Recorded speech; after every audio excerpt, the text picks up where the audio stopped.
If you're a physical therapist and you're burned out of patient care and entrepreneurship just isn't for you, then transitioning into a sales role can be one of the easiest and best ways to make the most amount of money. As physical therapists, we can leverage our medical background to transition into sales roles such as pharmaceutical sales, EHR documentation and software sales, or medical device sales. But before pursuing this sales route, you should consider these three major things. Number one, it's advantageous to be in your 20s, and the younger you are, the easier it is to make this transition. The reason for that is they want to hire somebody who's younger, who they can groom for the job, somebody who they have leverage over, who they can push around a little bit.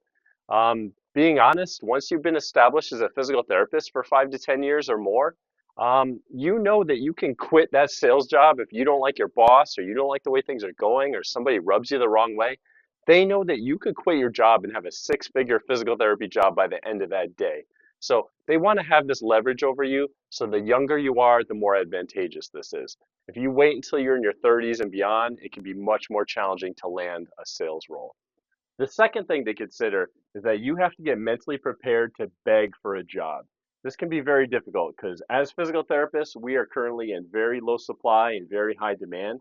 So if you go to interview for a job, they're sometimes offering you that job right on the spot and they're just throwing themselves at you. When you're looking for a sales job, they're getting hundreds of applications. You have to be prepared to beg for that job. The other part of this is that if you do accept a job, you're going to be the low man on the totem pole. As physical therapists, we're used to being relatively independent. Yeah, we have a boss and a manager, but it's not quite the same as having a sales manager that's kind of on you to make sure you make your productivity. So when you start your first year or two, if you're a sales associate, you're oftentimes doing all the grunt work and the grind that the senior salespeople don't want to do. You're the one making the cold calls. If you're in medical device sales, you're the one setting up at 6 in the morning at the OR to get the surgeon ready for surgery. You're the one on call on weekends, traveling more to deliver the medical equipment to the customers. So those are things to keep in mind. The third thing to keep in mind is that if you think that you're going to just sit behind a computer and click apply with no real sales experience, you're not going to get that interview. You have to network, network, network. This is the only way you're going to get past that robot to try to get a job. If you work in outpatient orthopedics, all of those salespeople who come through the door to give in services, get to know them personally. They can really help you to meet their sales manager to try to land an introductory sales job. And it might not be your dream sales job, but if you need to get in the door just for a few years to get some sales experience, that can be a great way to go. So that sales rep who comes in with a joint stretching device or traction units or e-stim units or braces, get to know them and talk to them about the job. And if you express some interest, they can oftentimes get your resume right to the sales manager.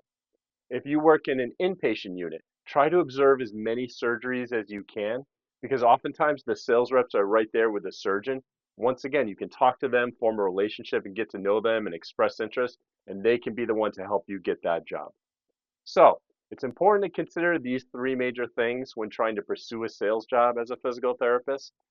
It can be daunting the first few years, but if you're willing to hustle and grind and you're hungry and you have really good social skills and you are driven by money, landing a sales role is probably the easiest and best way to make the most amount of money. After 5 to 10 years, it's not unheard of to be clearing 250 to 500,000 a year with your bonus. And some of the top salespeople for Stryker and Smith and Nephew, they're clearing seven figures. So it can be done. You have to be willing to hustle and grind and go for the money. I hope you like this video. I'll see you in the next one.